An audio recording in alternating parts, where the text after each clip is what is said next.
Hello there! A little birdie told me you are looking for a tank and you want it to be strong, versatile, and a Swiss Army knife of utility.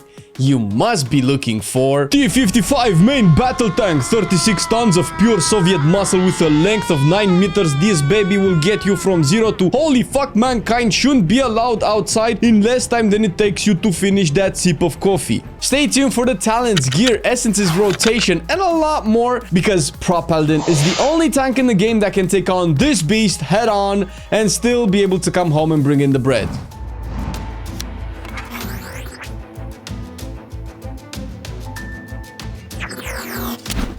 We'll cover the basics and fundamentals of Protection Paladin, so you can pick up the spec really quick and go into some dungeons and raids. But before we actually go into the talent, if you enjoyed the video and you find this helpful by the end, consider subscribing and enabling those notifications. It really helps us out and we appreciate it. Thank you. Now, on with the show! On the first row, there are two main options to consider. Holy shit will be the main one. Works well in almost all raid situations. It increases your block chance, which is always good, and it also gives you the ability to block spells, ones that can be blocked of course. And once you block any attack, you deal a bit of damage back, which can stack up by the end. You can use this in dungeons as well, where there is heavy magic damage. Dungeons like Wakecrest, Shrine, Motherlode, but most of the time you will be running Blessed Hammer in Mythic Plus. This is the AoE tanking options. It adds decent damage and helps reduce incoming damage from larger packs. It should be the default pick and can work really well in raids as well if you are on ad duty. This is a bit more specific though, and your raid leader should let you know beforehand. Second row, right now only one option stands out, and that is Crusader's Judgment. Judgment is an integral part of your kit, and we will expand on this later in the video. For now, it's enough to realize that having more Judgment casts means you'll be tankier. In a good way, since it solves one of the main issues for Prot, and that being the uptime of Shield of the Righteous. Not only does the talent give you an extra charge, but Grand Crusader will also reset or refund a charge as well. The third row is a utility row aimed at actually giving you crowd control options.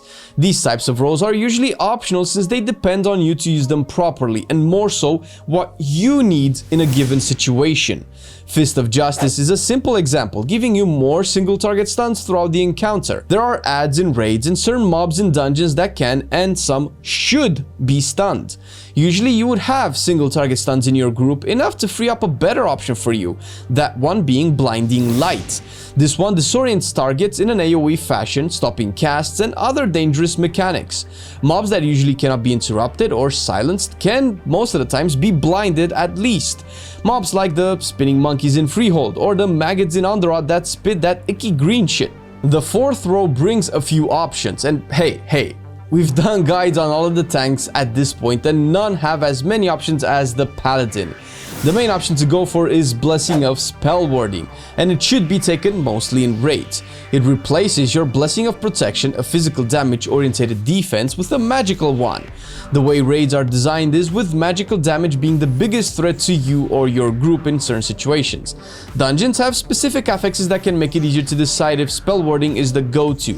The talent would help against magic damage first of all, and affixes like Bursting, which is an unavoidable affix. Necrotic, Bleeds, DPS tanking, Threat, and Skittish Weaks are all handled by the normal Blessing of Protection, meaning you can then switch to Cavalier.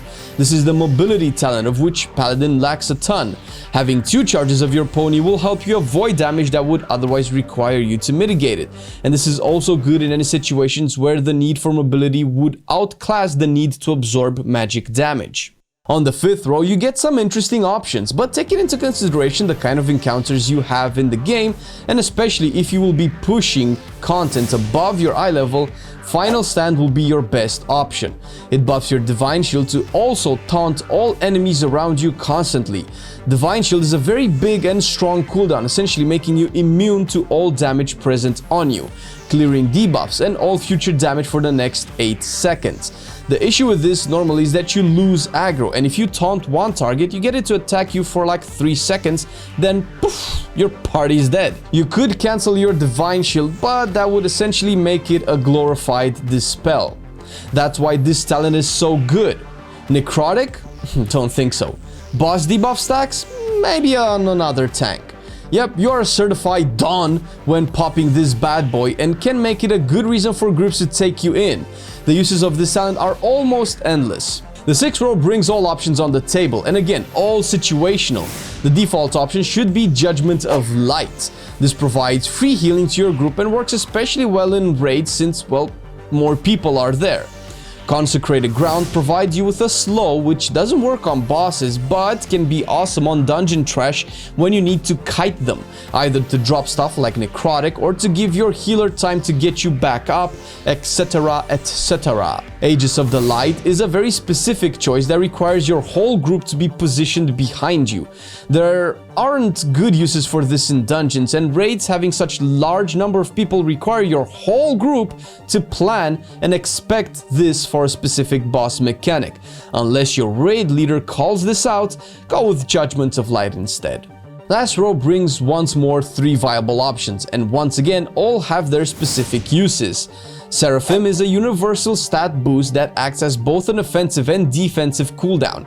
The sheer amount of stat strength you get from this is crazy, but you do have to be aware of the fact that it will eat up 2 charges of Shield of the Righteous. This works in both dungeons and raids, especially on magic damage taken fights, since the raw amount of secondaries will make you very beefy. Righteous Protector is a good option to take if you are tanking for the first time, either on the spec or on the boss. Using it fully by casting your heal as often as you can will give you overall sustain throughout the fight, not to mention you get faster Avenging Wraths. Take this in raids mostly, while in dungeons you can opt for Last Defender. This one is fairly straightforward. The more enemies you fight, the less damage you take from each one. Performs weaker on boss fights, but usually those are not a big issue in dungeons, and if they are, let's say on Tyrannical, well, you have 2 other options now, don't you?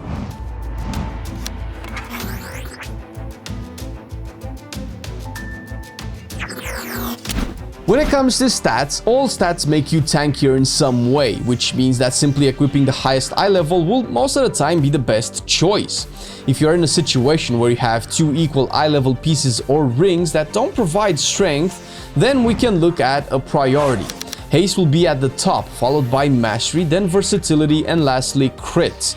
Haste helps you attack faster, which is hardly relevant, but also reduces the global cooldown, which is highly relevant. It will reduce the general cooldown of Shield of the Righteous, which is your main active mitigation, as well as for Consecration, which is your second mitigation, although its cooldown is low enough that you will always have it up. Mastery, however, decreases the damage you take while inside Consecration, underlining the strength of the stat and why it's on the second spot, alongside the increase in damage it provides, of course. Dealing damage is clearly important, but it should only be something you focus on when you know you can withstand the damage you will take without dying or endangering your group. Going forward, keep in mind that you can build your tank to deal more damage at the expense of your tankiness, which usually comes when your eye level is high enough that it sustains you on its own, or the healer is geared enough that you can take this risk. Since our guide focuses on the basic side of things, we will recommend the tankier builds first and foremost, but that doesn't mean that it will be the only way to build and play your Holy Boy. The 2 strongest trinkets to aim for are Edict of the Faithless from the Queen's Court and Bloodthirsty Urchin from Lady Ashvane. These 2 will provide you with sustained shields and self-heals that will offset a lot of the damage you will be taking. The raid has been very generous this season as far as trinkets are concerned, so if you aim at pushing tougher and tougher content, aim to get these first. If you want more damage and you know what you're doing, you can aim for trinkets like the Mechagon Punch card with the Cyclotronic Blast Red Punch card, Dribbling Inkpot, or Ashvane's Razor Coral. Keep in mind that manually activating a trinket will put the other one on a 20-second cooldown if that other one also is an activatable trinket. You can even pair a defensive option with an offensive option and try things out that way. When raiding, the most important trait to get is Inspiring Vanguard, and stack it 3 times if you can. This trait is one of the strongest traits for Prot Paladins. Well, actually the strongest trait. So strong that apart from this, a lot of people just use generic stat traits. You can of course fill in the rest of the empty slots with other options, but prioritizing them in the current meta won't gain you as much as for other specs. Traits like Soaring Shield is good for boss adds, Bulwark of Light provides a little bit of sustain, but overall the raid encounters won't bring a lot of value to these options. In Mythics, 1 Inspiring Vanguard is necessary artillery and also 1 soaring shield. The effect they provide is nice and you can stack them if you want, although Bulwark of Light will start to shine a bit more here since you will naturally cast more Avenger shields, and stacking Bulwark of Light will give you more sustain and tankiness overall. When raiding, you actually have a few options for your major essence, each with a specific use of course. Crucible of Flame will add a lot of DPS, especially good when paired with Seraphim. This is usually the go-to tank essence for damage, especially if you are re-clearing or farming raid bosses. Azeroth's Undying Gift is a good major to offset burst damage intake. Bosses like Orgozoa will chunk you hard occasionally, and pairing this bad boy with said chunks will keep you alive. On the other hand, if your biggest issue is sustained damage intake, Memory of Lucid Dreams will be your go-to. It recharges and refunds Shield of the Righteous, which we all know is the creme de la creme. For miners, the raid options are fairly standard. Nullification Dynamo and Conflict and Strife will perform the best. In Mythic Plus, the situation is similar. Crucible of Flame for DPS, again paired with Seraphim, will be really good, while Memory of Lucid Dreams will apply to the same situations as for the raid. When it comes to miners, you actually have a whole lot of options to play with in dungeons. Nullification Dynamo and Conflict and Strife are fairly solid, just as in raids. Aegis of the Deep provides more versatility on larger pools, so can work against fortified weeks, but not only. Memory of Lucid Dreams will still refund partial charges of Shield of the Righteous, increasing your mitigation uptime overall. One more niche option is Sphere of Suppression that helps you kite mobs on necrotic weeks, or simply if you really have to kite mobs a lot of the time.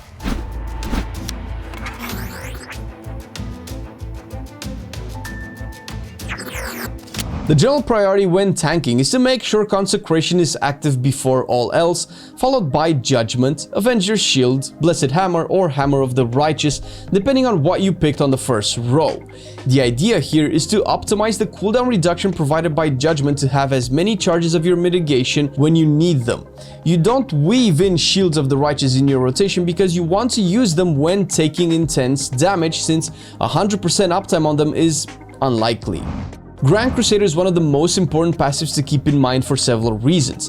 It resets Avenger's Shield, which is a major damage source, silence, but most importantly, it increases the strength of Shield of the Righteous, and ideally you always want to cast Shield of the Righteous after you buffed it with Avenger's Shield. Major cooldowns like Ardent Defender and Guardian of Ancient Kings should be used whenever you don't have Shield of the Righteous or the mitigation isn't enough, or simply to make sure your healer isn't drained of mana on intense damage taken phases. Divine Shield has multiple uses outside simply reducing the damage you take to 0. If you don't have Final Stands, remember that you lose all aggro when popping this ability. Avenging Wrath is mostly a DPS cooldown and you shouldn't rely on it too much to keep you alive. Never forget that you are a Swiss Army knife of utility, and using yours will set you apart from your fellow tanks.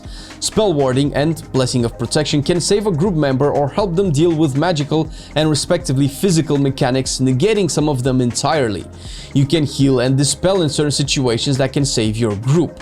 There are a lot more things that Prot Paladins can do, and you can of course play and discover all of the neat little tricks, or visit online resources like Hammer of the Wrath Discord channel that has a lot of links to a lot of good resources that very top Prot Paladins have been gathering up for the community. And speaking of top Prot Paladins, I would like to give a special shout out to Panthea. Panthea helped us making the guide what it is as it is, and help feedback and correct a lot of the things and give us more in-depth knowledge about the spec that we would have needed years to come across. And not only Panthea, but a lot of other Prot Paladins have worked really hard. Prot Paladins like Walliance, Lincoln, Sessa, Vengeance, not the spec, and Trekkie are just a few to name that have contributed to the Paladin community a whole lot. So visit their Discord, boys and girls. And also, we do have one more section to cover, however, so stay tuned.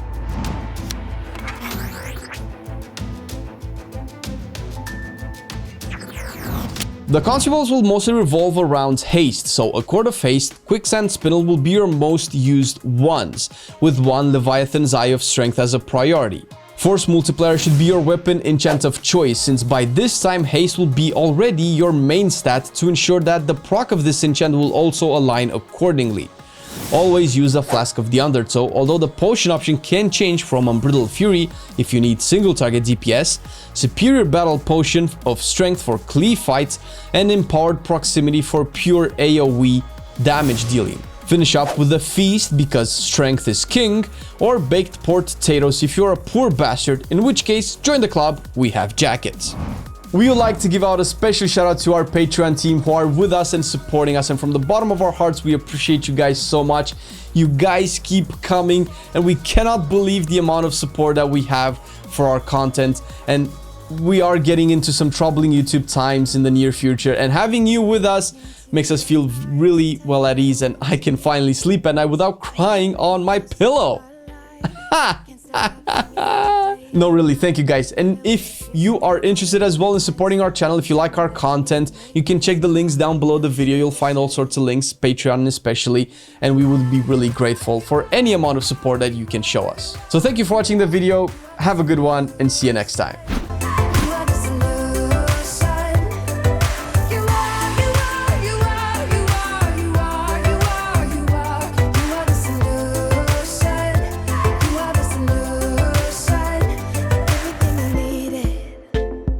Never thought I'd meet someone